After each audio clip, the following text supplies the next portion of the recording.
काय आहे जे हाता नोकरा लोक आता हे बघा हे मोबाईल पुढे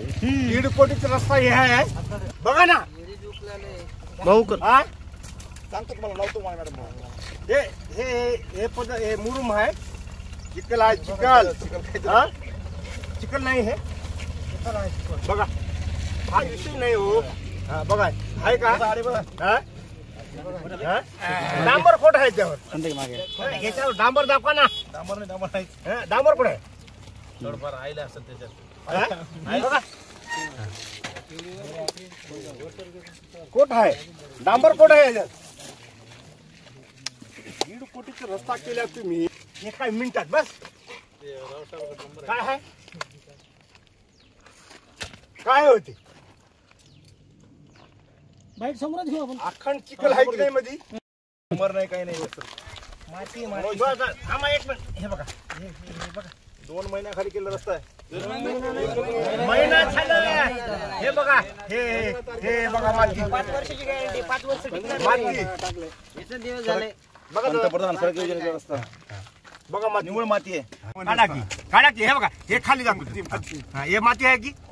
हे दगडा खाली माती आहे की हे काढू द्या काही नाही सगळं बोगस काम आहे याच्या अगोदर रस्ता होता तोच चांगला होता एकीकडे शासन तांडा वस्तीसाठी कोट्यावधीचा निधी वापर करतोय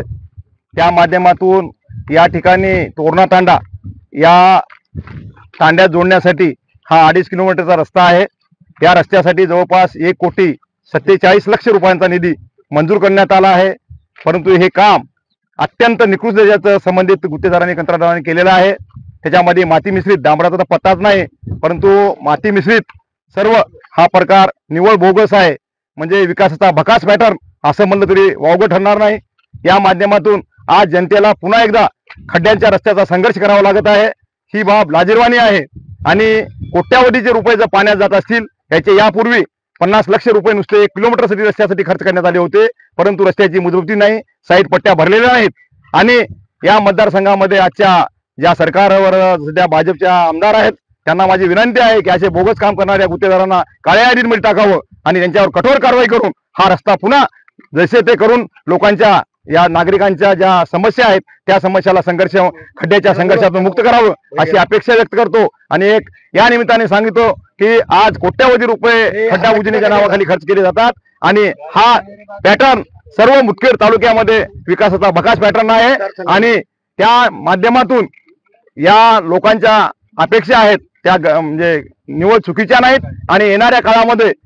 जनता या लोकांना त्यांची जागा दाखवून देईल आणि या लोकांचा रोष जो आहे तो निश्चितच आता असलेल्या सरकारवर आहे भाजपवर आहे आणि मी या ठिकाणच्या भाजपच्या आमदारांना अजून एकदा सांगतो की या ठिकाणचे जे बोगस कामे आहेत ते क्वालिटी कंट्रोल हाती सखोल चौकशी करून क्वालिटी कंट्रोल मधून चौकशी करून त्यांच्यावर कठोर कारवाई करून हा रस्ता पुन्हा त्यासाठी करून घ्यावा ही विनंती आहे। आता isakal.com आहे देशातील नंबर 1 ची मराठी न्यूज वेबसाईट प्रत्येक अपडेटसाठी isakal.com ला नक्की भेट द्या।